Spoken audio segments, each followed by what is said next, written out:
Mes très chers amis, bonjour Sandra Dania, j'espère que vous allez bien. Je suis ravie de vous retrouver pour cette courte intro à travers laquelle je voulais vous remercier parce que j'avais décidé de terminer avec les guidances mensuelles. Je ne pensais vraiment pas que ça vous apportait autant et lorsque j'ai effectué l'annonce, je vous en ai parlé dans le cadre des vidéos entre fin juillet et début août, je suis toujours la même dynamique en termes d'évolution, hein, ça ne changera pas. Mais vous avez été tellement nombreuses et nombreux à m'écrire, à m'expliquer combien ça vous apportait, ce que ça pouvait vous apporter, ce que ça permettait de contribuer sur le long de votre chemin, que j'ai décidé de les reprendre parce que c'était juste pas possible d'en rester là. Voilà. Donc merci parce que moi, ça m'a redonné un coup de boost. Je crois que j'en avais un peu besoin aussi. Et c'est ça la communauté, c'est une grande famille d'âmes. Et on ne se rend pas compte, mais c'est très important pour nous en tant que youtubeurs. Donc de pouvoir contribuer à vous accompagner comme ça, moi ça me stimule vachement et je voulais vous remercier. Donc du coup, ça y est, on est reparti. Je vous propose les guidances pour ce mois de septembre. N'oubliez pas, ascendant en premier, hein, toujours, ça correspond à votre comportement. Et puis votre signe solaire qui va représenter plutôt votre personnalité. Et à l'issue de ça, je vous retrouve pour les guidances, toujours love coaching, les mécanismes de l'amour, le live qui va arriver bientôt, avec aussi des invités surprises, ça va être plutôt sympa, vous verrez. Et puis tout le reste, les intemporels et les lunaisons. Je vous embrasse bien fort, je vous dis à tout de suite. Chers amis Sagittaires, c'est à nous. J'espère que vous allez bien. Je suis ravie de vous retrouver à l'occasion de cette guidance pour votre mois de septembre. Alors on va découvrir ensemble ce qui vous attend. Comme toujours, ça reste une guidance générale qui est valable pour nos amis Sagittaires ou ascendants Sagittaires. Ça ne vaut pas une guidance privée, hein. Il faut garder mesure, c'est important. C'est bien pour le mois de septembre. Donc si vous la découvrez au mois d'août et que ça ne résonne pas dans l'immédiat, n'hésitez pas à venir la regarder de nouveau au mois de septembre et pourquoi pas même un peu plus tard et voir comment ça aura évolué entre-temps. Alors, je vais commencer avec l'énergie de mon petit Anaya, voilà, que vous pouvez retrouver sur Etsy, Oracle Intuitif. Alors, le message d'Anaya pour ce mois de septembre, c'est la carte du retard. On nous dit « La lenteur demeure salvatrice, chaque timing s'avère juste et parfait, gardez foi ». Alors, le retard, ça ne veut pas dire qu'on va en prendre. Ça peut être aussi la nécessité de prendre le temps pour voir ce qu'il y a, ce que l'on doit accomplir selon ce timing en question, selon le domaine, le pourquoi. Vous découvrirez cette vidéo là où vous en êtes au moment précis, où vous allez la visionner, et puis ce que vous souhaitez mettre en place pour cette rentrée, ou peut-être par rapport à des objectifs.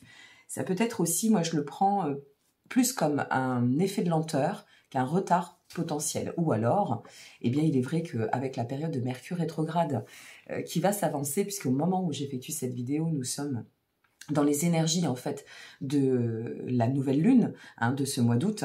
Donc Vénus est rétrograde, Mercure va être rétrograde, il va y avoir un peu de lenteur pour cette rentrée. Mais c'est une lenteur salvatrice et nécessaire. Quoi qu'on en dise, il y a toujours du sens quand les choses n'avancent pas comme on voudrait, c'est qu'on doit de toute évidence regarder peut-être autrement aussi ou adopter un autre point de regard, un point de hauteur sur les situations.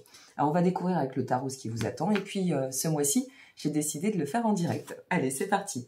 C'est sur quoi vous devez travailler, amis Sagittaires, concernant ce mois de septembre. N'hésitez pas à aller voir pour votre ascendant, hein, c'est très important. Oh là là, c'est magnifique. Le soleil. Alors, je vous disais rapidement pour votre ascendant, parce que votre ascendant détermine votre quotidien, votre comportement au quotidien, là où votre signe solaire détermine votre personnalité. Donc, l'ascendant, eh bien, prime aussi et a toute sa place dans votre cheminement. Alors, ce sur quoi on vous invite à travailler, c'est le soleil pour ce mois de septembre. Le soleil, c'est justement, et on y revient, la mise en rayonnement, la facilité de conduire nos actes, le fait de tendre à nos réalisations. Donc, en termes de travail, peut-être on vous demande de travailler votre vision ou votre ancrage en termes d'abondance. Le soleil nous dit « va au terme de ce que tu souhaites mettre en place ». Il y a une notion ici d'aboutissement. Soit un aboutissement qui est en cours, soit une volonté de se réaliser pour atteindre l'aboutissement. Y placer aussi, et c'est l'invitation, la confiance, la détermination, faire rayonner. Alors, au-delà du soi, peut-être faire rayonner aussi nos projets, notre personne, nous faire valoir. Il y a de toute façon et au manifeste de toute évidence quelque chose qui résonne ainsi. On continue et il n'y a qu'en continuant qu'on va découvrir. Alors, qu'est-ce qui va vous aider pour évoluer ce mois-ci? Nous sommes sur le 2 de Pentacle, mes amis. Là, dites donc, on a encore une super guidance. Hein. Alors, le 2 de Pentacle, on nous dit ce qui peut t'aider pour faire évoluer, pour mettre en rayonnement, ou peut-être pour te donner davantage de consistance afin que tu puisses entreprendre, atteindre la trajectoire que tu t'es fixée, et quel que soit le domaine, hein, ça vaut pour tous les domaines, eh bien, le 2 de Pentacle vient vous dire, trouve un point d'appui, sois flexible, adapte-toi aux configurations, à ton changement. Peut-être est-il nécessaire, et c'est pour cela qu'on vous demande de prendre le temps, de trouver un nouveau point d'équilibre, de ne pas aller trop vite, en effet, pour pouvoir adapter la juste mesure au juste tempo. Il est question ici de gestion du temps. Donc, comme il est question de gestion du temps, vous voyez, cette notion de lenteur et de retard, eh bien, ça prend tout son sens. Quelle émotion, cette fois-ci, doit être cultivée pour avancer? Alors, quelle émotion? Le roi d'épée, du déterminisme. Déterminisme, ami Sagittaire. Ayez foi en vous. Ayez foi en vos actions. Ayez foi en vos projets. Ayez foi peut-être aussi à ce que vous souhaitez exprimer de votre personne. Si il s'agit d'une relation, parce que je sais qu'il y a beaucoup de personnes qui regardent les guidances à des fins aussi relationnelles et ou affectives, eh bien, avec le roi d'épée, ça vient nous dire, ok, tu peux avancer, mais de manière intègre, de manière juste, pour toi avant tout. Vois les choses avec lucidité et discernement. Ne te confonds pas à la vitesse et précipitation. Donc, on revient, vous voyez, le message premier a du sens. On revient sur cette notion de, d'accord, l'objectif, c'est d'avancer, de rayonner, de pouvoir te positionner. Mais il y a un équilibre à trouver ici. Entre le 2 de Pentacle et le roi d'épée, il ressort cette nécessité de devoir retrouver un point d'équilibre ou affiner ce que nécessaire pour atteindre cette réalisation. Et à partir de là, vous pourrez vous prononcer dans un état d'accomplissement. Comme si, c'est un peu comme si on vous disait, place-toi, remets-toi au centre de ta complétude, de ton bien-être, de ton propre rayonnement. Alors on t'y encourage, hein. On a quand même commencé avec la base du travail qui est le soleil. On n'a pas commencé avec une base de travail de 7 de bâton. Vous voyez, on est sur une notion de potentiel, de rayonnement, d'avancement, de sentiment qui serait lumineux. Alors maintenant, qu'est-ce que vous devez laisser derrière pour avancer? N'hésitez pas à regarder de nouveau cette vidéo pour ne louper aucune information. Vraiment, c'est important.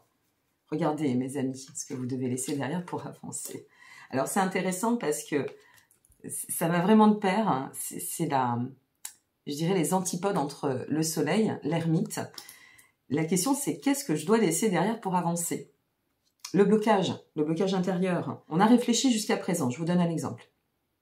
On a fait preuve d'introspection. Peut-être vous y êtes encore. Si tel est le cas, honnêtement, je vais vous le dire, c'est ce que j'appelle pas déconnant. C'est-à-dire que dans cette période de Vénus rétrograde, il faut prendre mesure que le temps, c'est un allié. Ça bouge énormément. Vous pouvez le constater depuis quelques semaines, voire quelques mois pour certaines et certains. Ça bouge très vite. Et là, d'un seul coup, c'est comme si on nous donnait un rythme très slow pour nous dire, maintenant, pause, permets-toi, après l'infusion, l'intégration. Mais une fois que tu as intégré cela, l'ermite nous dit, sors, puisque c'est bien ce que je dois quitter en tant qu'ami Sagittaire ou ascendant Sagittaire, pour pouvoir aller de l'avant, évoluer jusqu'au but final.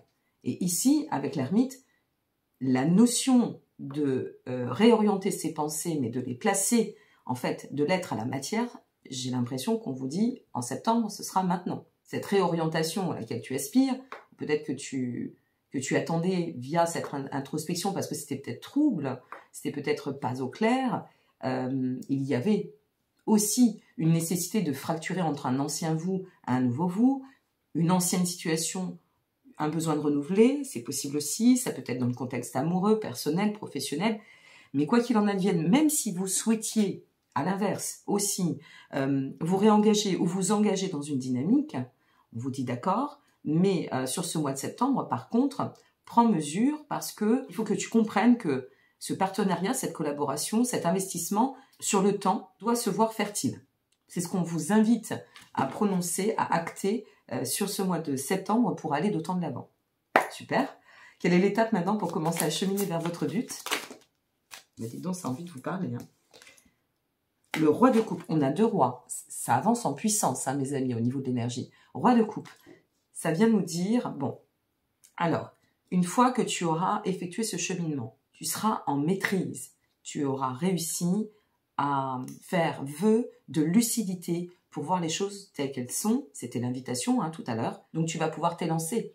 Le roi de coupe est pourvu d'émotions, de sentiments. Il n'est pas uniquement pragmatique. Notre roi de coupe, il laisse pas de doute sur le fait qu'il est tout à fait prêt à prendre en charge son royaume. Il accueille le roi de coupe. Le roi d'épée, il est vigilant. Le roi de coupe, il accueille. Donc, vous voyez, cette transition vibratoire qui vous attend. Super. Et maintenant, quel est le but de tout cela? Et on terminera avec le message de l'oracle de la sagesse soufie. Alors, quel est votre but? Pour quelle raison on vous invite à cheminer ainsi et à prendre cette lenteur, à prendre le temps de bien placer finalement les graines de l'avenir, hein, c'est ça hein, l'idée. La reine de bâton. Ah, on passe du roi à la reine. Alors ça s'assouplit hein, quand même. Hein. Voilà, on avance sur du masculin, de cette nécessité de reprendre le pouvoir, on avance vers le féminin. Je parle bien évidemment en termes de polarité et d'énergie. Reine de bâton. Alors, c'est une reine qui vient offrir de la consistance. C'est une reine qui vient nous dire, eh bien écoute, là ça y est, tu es arrivé au terme de ce que tu devais. Et cette notion d'aboutissement, cette notion de récompense, je vais pouvoir moi te l'octroyer. Parce que en tant que reine de bâton, je dispose du charisme, je dispose ou j'ai peut-être, parce que tu as repris ton leadership, eh bien moi je vais te permettre de pouvoir le manifester, ce leadership. Il y a encore des leçons à ajuster, des choses à comprendre, et un repositionnement, flexibilité, hein, n'oubliez pas, faire preuve d'adaptabilité, oui je fais toujours mes bugs, pour trouver le nouveau point d'équilibre nécessaire à votre évolution. La flexibilité vous amène à pouvoir recadrer le roi d'épée, sortir de l'introspection puisque maintenant plus ça s'infuse, plus ça s'intègre et plus je peux matérialiser. Donc ici je change d'énergie et ici je place ma dynamique ascensionnelle. Donc quel que soit le domaine, prenez bien le temps. Alors si vous souhaitez une guidance privée, vous avez absolument tous les liens en dessous de cette vidéo. Et bien vous en avez 2 aussi. Ce mois-ci j'en ai eu 2, à chaque fois j'en demande une. Donc eh bien on va regarder avec les 2. Allez, ouh, bah dites donc, on a bien fait de les prendre. Alors, on vous dit, la première, imagination. Puisez dans l'intarissable puits de vos propres capacités. Allez au terme pour pouvoir manifester, exprimer, une fois de plus, ce rayonnement personnel. Hein, et quelle que soit votre idée. Et dernière carte, on vous dit, ouverture d'esprit. Remplacez l'ancien cycle par un cycle nouveau et excitant. On vous demande de dynamiser votre chemin. On vous demande ici de changer la donne. Moi, j'ai l'impression qu'on vous invite à vous positionner dans un nouveau paradigme, une nouvelle façon de procéder, d'être, d'agir. Et surtout le temps, hein, n'oubliez pas, hein, la lenteur, ça demeure de toute façon une dynamique très salvatrice. Voilà mes chers amis, donc n'hésitez pas à liker, vous abonner ou partager pour m'apporter de votre soutien. Je vous remercie. C'est d'autant qui me permet d'être référencée et de pouvoir moi-même faire connaître la chaîne et de partager auprès du plus grand nombre parce que nous sommes bien là pour ça. Si ça vous a fait du bien à vous, ça fera du bien à d'autres et c'est le but. Je vous embrasse, je vous souhaite une très belle rentrée. Je vous remercie pour votre présence et je vous dis à bientôt. Au revoir.